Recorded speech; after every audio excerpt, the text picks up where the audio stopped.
우리가 하나님의 영광에 참여하기 위해서는 예수 그리스도를 본받아야 됩니다.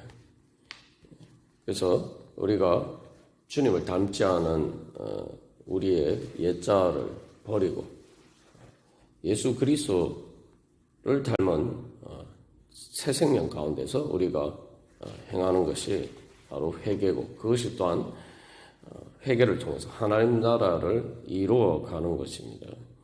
우리가 그것을 영광스럽게 생각하고 그것을 추구하며 살아가는 것이 참된 믿음입니다. 그래서 회개하라. 하나님 나라가 가까이 왔다라고 예수님께서 그 복음을 전하셨죠. 하나님 나라가 이미 그냥 옆에 있는 게 아니라 가까이 왔다. 완료형입니다. 이미 가까이 와서 내 옆에 있는 것입니다. 예수님이 이미 우리를 찾아오셨고, 또 우리가 예수 그리스도를 믿음으로 성령님을 받았어요. 성령님을 선물로 받았기 때문에 이제 내가 회개하고 주님 앞에 돌아가기만 하면은 바로 하나님 나라의 은혜를 누릴 수가 있습니다. 그래서 믿음은 회개고, 또 회개라는 것은 영적인 성장을 의미합니다. 우리가 이제 교육의 과정에서도 보면은 계속 어떤 과정을 거칩니까? 잘 모르는 것을, 내가 모르는 것을 계속 새롭게 배워가고, 그래서 내가 보는 눈이 달라지고 생각하는 것이 달라지고 그렇게 성장하는 거죠. 그게 바로 회개의 과정입니다. 회개를 우리가 자꾸 이렇게 소극적인 관점에서, 부정적인 관점에서 생각할 때가 많습니다만, 회개는 계속 우리가 새롭게 성장하는 것입니다. 그게 바로 믿음입니다. 그래서 이 예수님의 형상을 본받게 하기 위해서 하나님께서 우리를 부르셨다, 이렇게 이야기하고 있죠. 회개라는 것은 바로 우리가 예수님의 형상을 본받는 과정입니다. 그래서 우리의 옛자를 버리고 예수님의 형상을 닮아가는 것이죠. 마치 우리가 조각을 할 때 과정을 보면 어떻습니까? 바로 원래 이렇게 밑그림을 따라서 구상에 따라서 바로 그 조각 재료의 불필요한 부분들을 깎아내는 거죠. 그렇게 함으로써 이렇게 그 조각의 형상을 만들어가고, 그렇게 해서 완성이 되어 갑니다. 그것처럼 우리도 하나님의 형상을 따라서 예수 그리스도를 닮아서 예수 그리스도를 닮지 않은 우리의 옛자를 이렇게 깎아내는 거예요. 그게 바로 회개입니다. 그렇게 깎아내면은 단순히 이게 그런 걸 버리는 것뿐만 아니라 그걸 그만큼 깎아내면 그만큼 이렇게 모양이 분명해지죠. 그 형상을 갖춰가게 됩니다. 그래서 믿음의 성장은 회개하는 것이고, 회개를 통해서 우리가 하나님의 형상을 닮아가는 것입니다. 그래서 그렇게 하나님의 형상을 닮아가면 어떻게 됩니까? 영광스럽게 되는 거죠. 그냥 이렇게 조각의 재료 자체만 놓고 보면은 처음에 갖다 놓으면 아무 모양도 없어요. 별로 볼품도 없습니다. 그러나 그것이 이제 그 조각가의 손에 의해서 하나씩 깎여가면은 그만큼 이제 형상이 점점 감추어져 있던 형상이 드러나죠.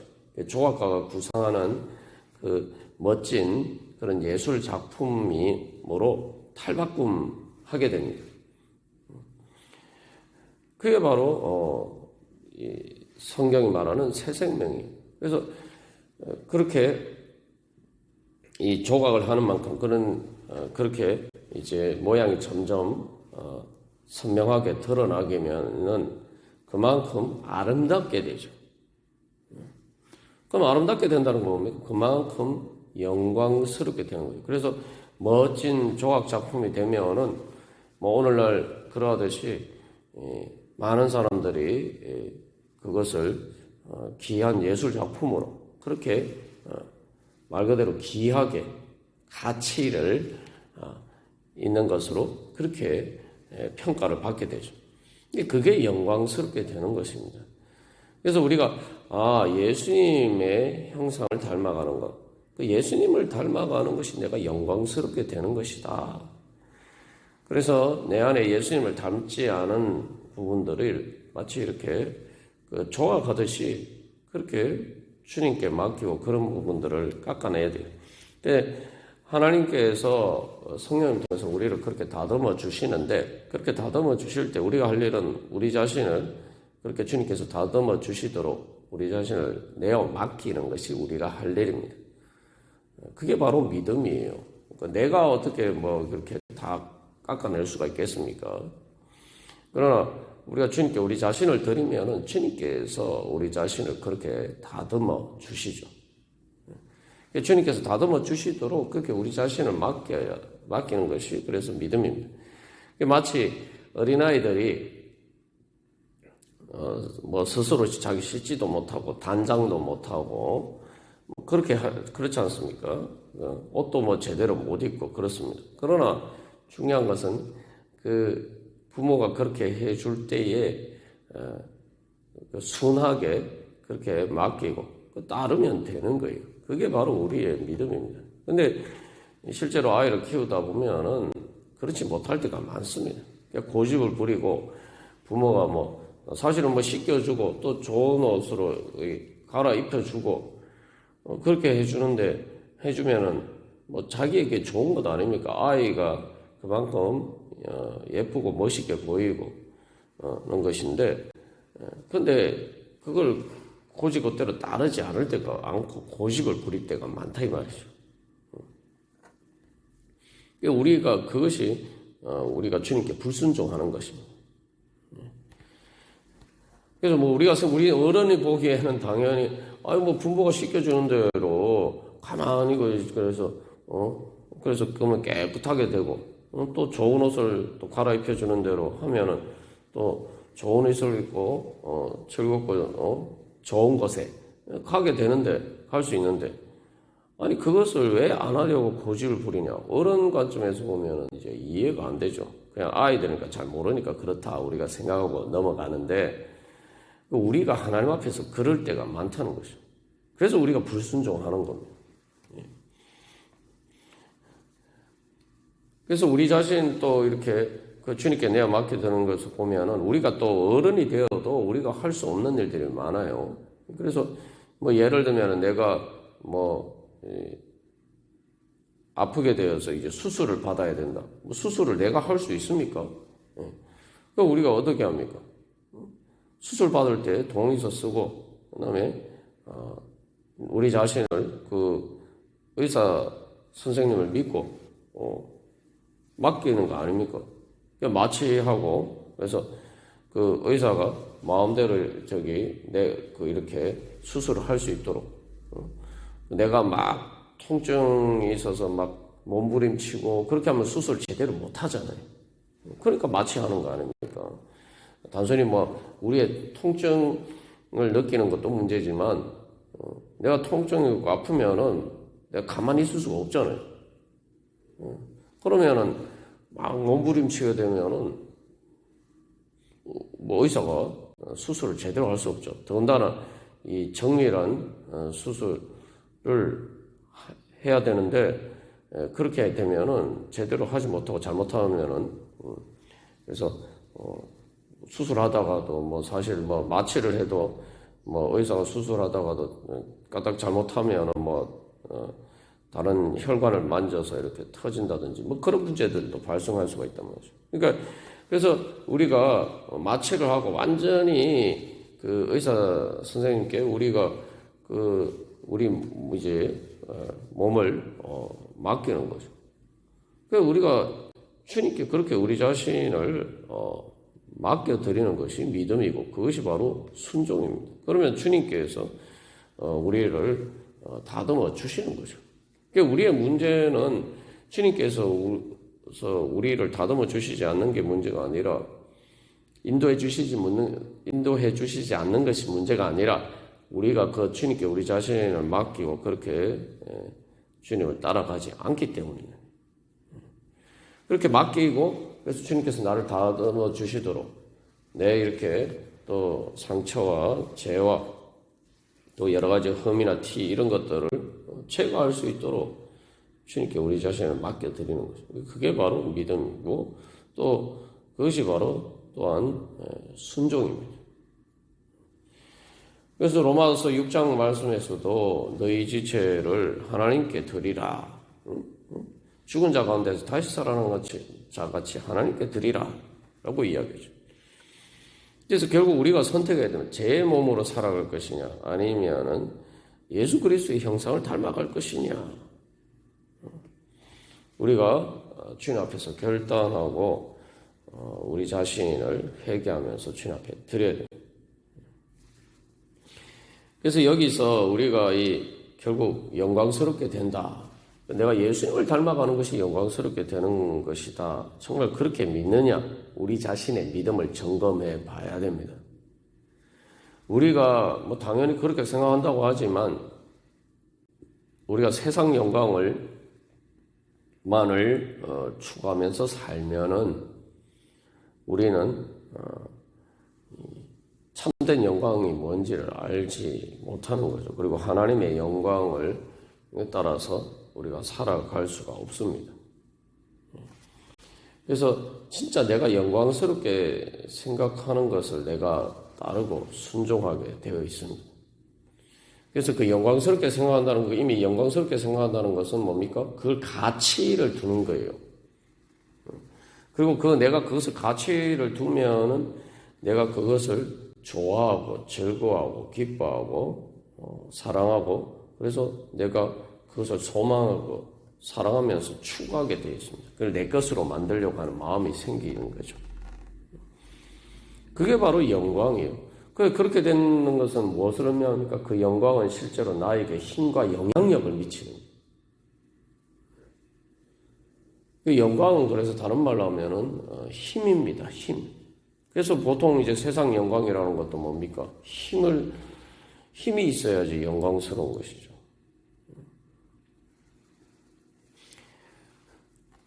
그래서 내가 그 힘에 의해서 끌려가는 거예요. 그래서 여기서 우리가 하나님을 예배한다라고 하는 것이 무엇인지 의미를 잘 알아야 돼요. 예배한다는 것은 말고 하나님을 가장 존귀한 분으로 우리가 그 가치를 인정하고 주님 앞에 경배하는 것입니다. 그래서 영어로도 예배를 worship이라고 하죠. worship이라는 게 worth, 가치롭다라는 말에서 그 가치 있는 것, 내가 귀하게 여기는 것. 그게 바로 그래서 우리가 하나님을 예배한다는 것은 하나님께 영광 돌려드리는 것이고 하나님이 영광스럽다. 하나님이 영광스러운 분이시다. 그래서 그것을 그 하나님을 사모하고 소망하고 그래서 내가 하나님의 그 영광에 참여하기를 바라고 또 즐거워하고 기뻐하면서 그것을 내가 사랑하면서 내가 그것을 추구하는 거예요. 그러면 여기서 내가 하나님을 영광스럽게 하나님의 영광을 인정한다는 건 뭡니까?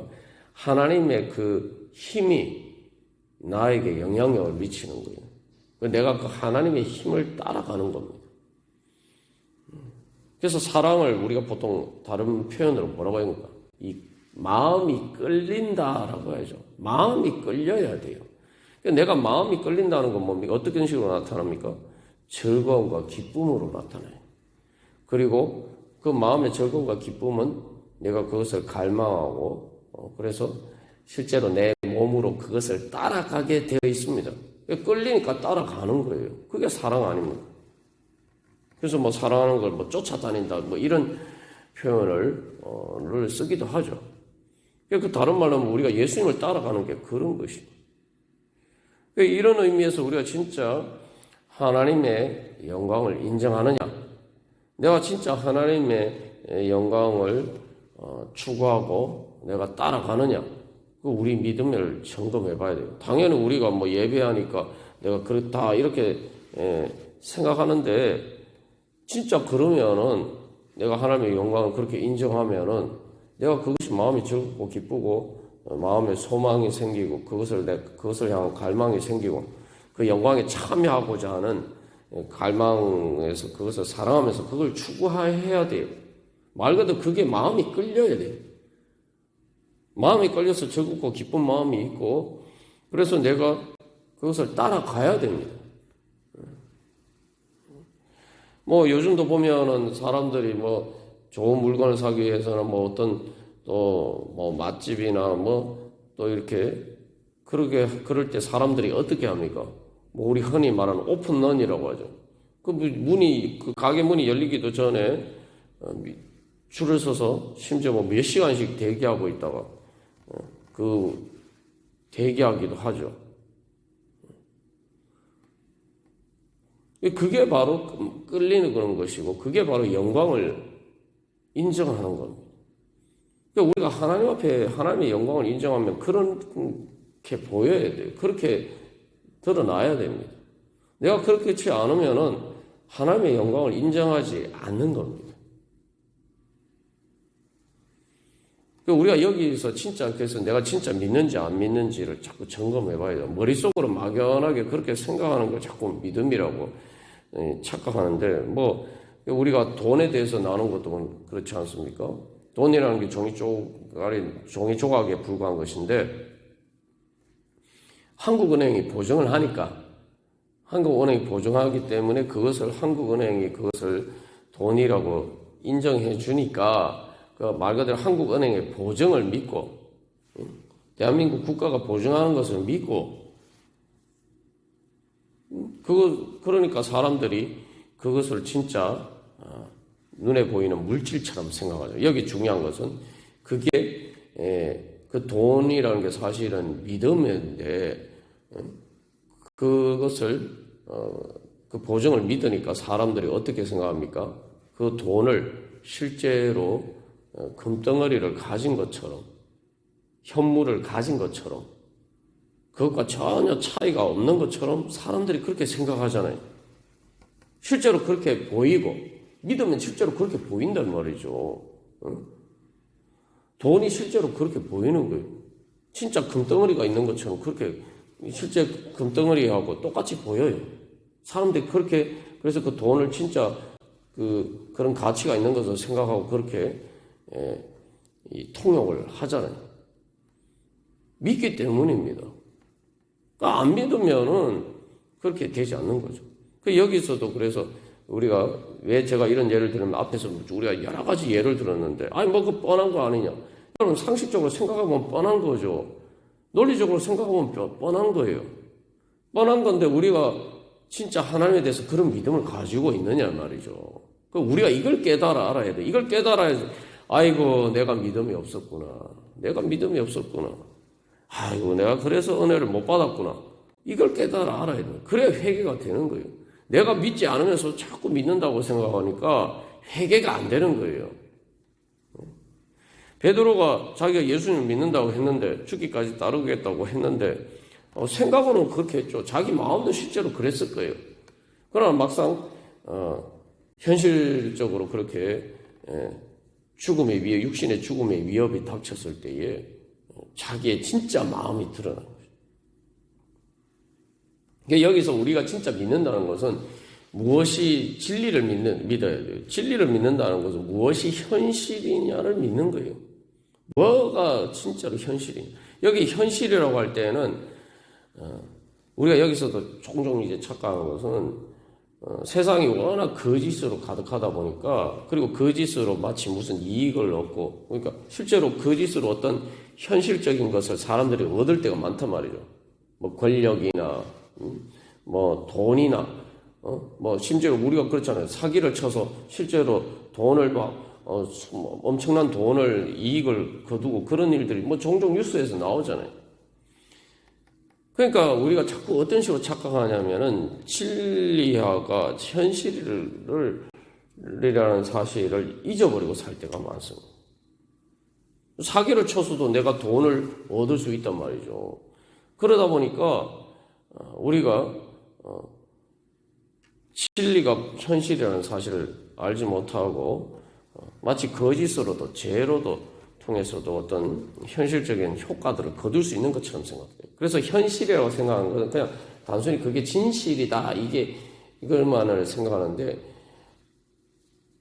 현실이라는 것은 힘을 가진 실체라고 인정하는 거예요.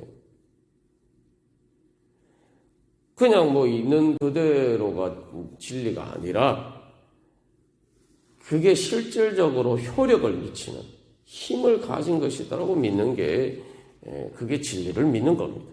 그러니까 우리가 진리를 믿을 때에 그런 믿음이 있느냐를 점검해 봐야 돼요. 그러니까 앞에서 예를 들었는데 뭐 의사 선생님께 뭐 수술 받는 것이라든지 그다음에 뭐 돈이라든지 이런 것들의 이제 예를 보면은 뭡니까? 실제로 믿잖아요. 그렇게 봐도 그걸 통해서 내가 힘이 없지만, 내가 의학적인 지식도 없고, 그런, 기술도 없지만, 그러나 의사 선생님의 그런, 지식과 그런, 재능을 통해서 통해서 내가 유익을 얻는 거 아닙니까? 이 돈도 마찬가지. 그러니까, 보면은 결국 우리가 믿는다는 것에서 가장 중요한 것은 내가 힘을 믿는 거예요. 실질적으로 나한테 효력을 미치느냐. 실질적으로 나한테 그게 어떤 효과를 미치느냐. 이 힘을 믿어야 돼요. 힘이 있다고 믿어야지 그걸 우리가 영광스럽게 생각하고 우리가 그것을 말 그대로 믿을 수가 있습니다. 그 믿는다는 게 말 그대로 어떤 힘을 믿고 의지하는 거죠. 누가 무력한 것을, 힘이 없는 것을, 나에게 어떤 효과를 주지 못하는 것을 우리가 어떻게 믿을 수가 있겠습니까? 그러니까 근데 우리가 왜 진리를 믿지 못하느냐? 하나님께 순종하지 못하느냐? 진리를 힘이 없다라고 생각하기 때문에. 죄를 지금 사기를 쳐서 돈을 많이 벌 수 있는 것처럼, 물질적인 실체를 얻을 수 있는 것처럼 보이는 거니까, 그것이 이제, 말 그대로 진짜 현실이라고 생각하는 거예요. 그러니까 내가 그것을 진리가 영광스럽다고 생각하지 않고, 사기를 치더라도 내가 뭐 돈을 많이 얻는 것이, 그게 영광이라고 생각한단 말이죠. 그게 이제 세상, 그 영광을 잘못된 것을 추구하는 것이 바로 그런 죄죠. 그렇기 때문에 우리가 죄를 짓게 되는 거죠. 여기서 내가 진짜 하나님의 영광을 믿느냐? 하나님의 진짜 영광을 믿느냐라고 우리 자신을 돌이켜 봐야 돼요. 베드로가 왜 예수님을 부인했습니까? 예수님은 지금 대제사장에게 잡혀서 지금 뭐 힘도 없이 그냥 죽을 처지에 놓여 있고 지금 그러니까 예수님은 자기를 구원해 주지 못하고 대제사장 무리들은 자기를 죽일 수 있는 힘이 있고 그러니까 예수님을 부인한 거 아닙니까? 그러니까 우리가 믿으려면은 하나님의 힘을 믿어요. 아이고 하나님의 힘을 믿지. 하나님의 힘을 믿으면은 그게 대해 영광스럽게 보이고 마음이 끌리고 순종하게 되어 있어요. 우리가 하나님을 믿는다는 것은 하나님께서 우리를 구원해 주실 수 있는 힘과 능력이 있으신 분이라고 믿는 거 아닙니까? 근데 베드로가 예수님을 믿지 못하고 예수님을 부인한 이유가 뭡니까? 그거죠. 예수님이 날 구원해 주실 수 있는 힘이 없다. 그렇게 자기가 봤기 때문입니다.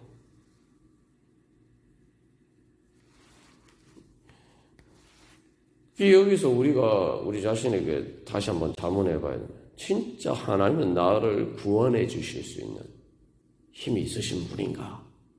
난 진짜 그렇게 믿고 있는가? 그렇게 믿는다면 하나님을 의사 선생님만큼 믿어야 될 거 아닙니까?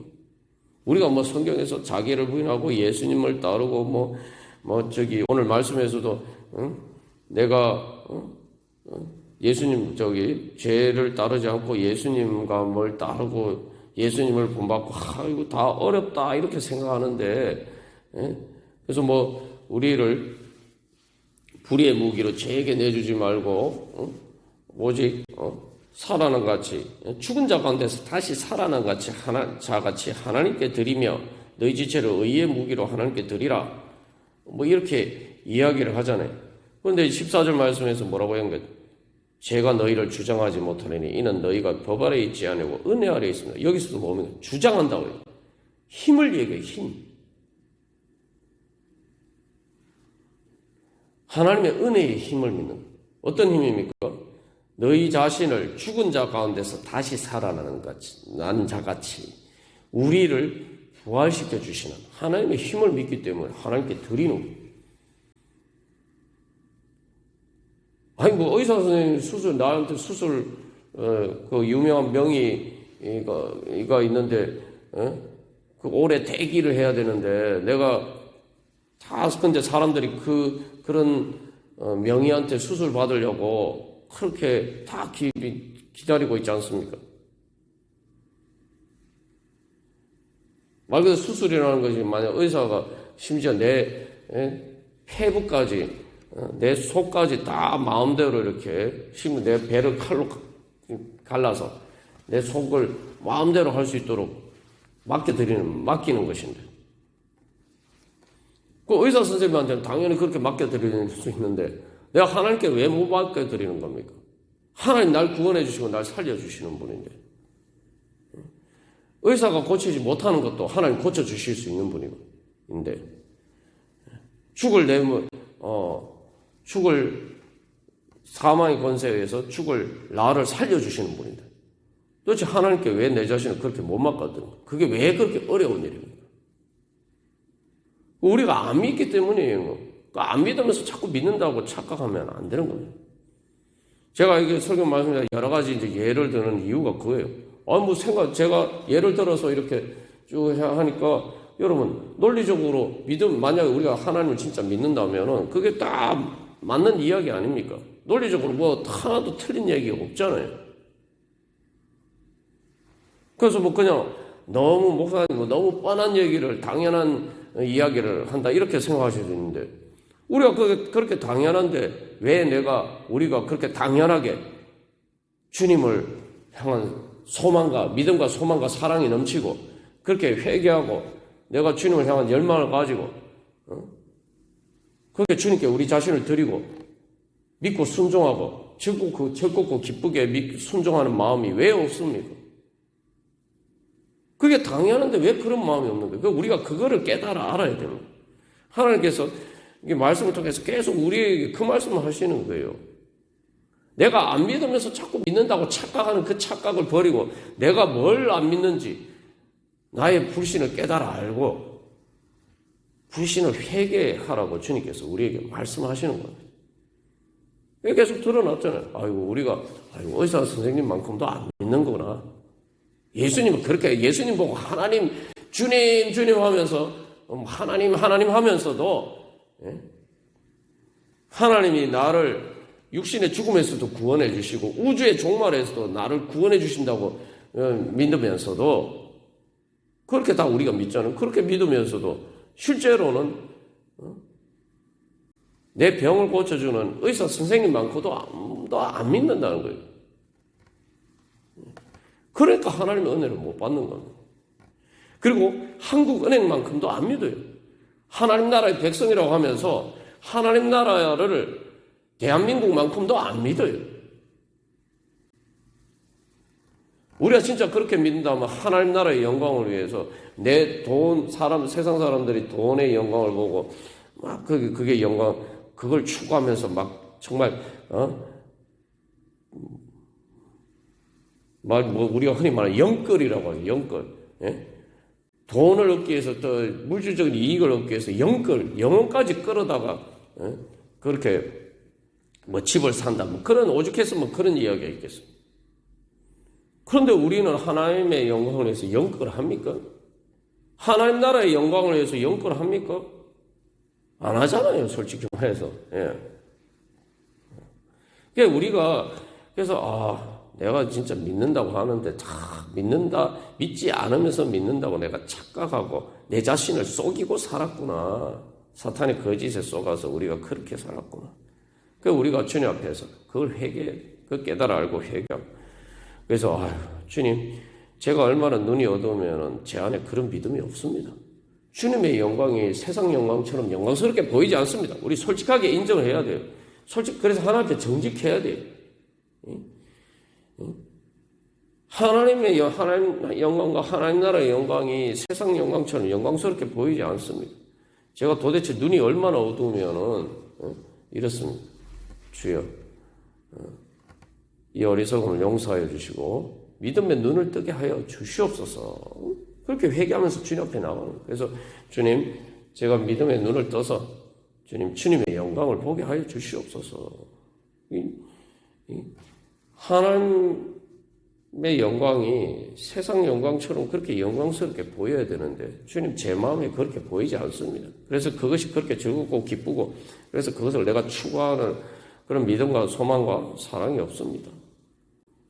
주여, 그러면 제가 하나님의 영광을 어떻게 얻을 수 있겠습니까? 하나님 나라의 영광에 어떻게 참여할 수가 있겠습니까? 다른 말로 하면 내가 그렇게 하면 어떻게 하나님 구원받을 수가 있겠습니까? 주님, 저는 구원받기를 원합니다. 주여, 제 믿음 없음을 불쌍히 여기시고 주여, 믿음을 주시옵소서. 믿음의 눈을 뜨게 하여 주시옵소서. 그렇게 회개하면서 주님 앞에 믿음을 구해야 돼.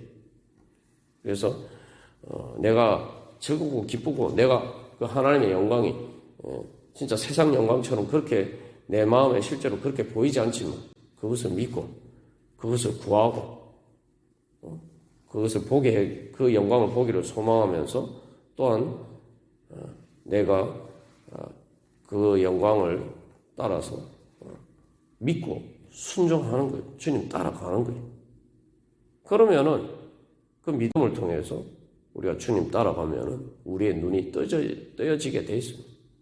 그 영광을 보게 됩니다.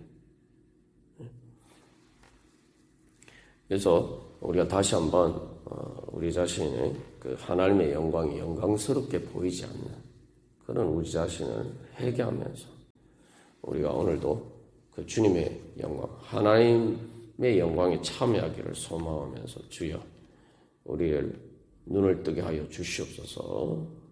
그렇게 기도하면서 소망하면서 주님 앞에 나가기를 간절히 바랍니다. 다 같이 기도드리시겠습니다.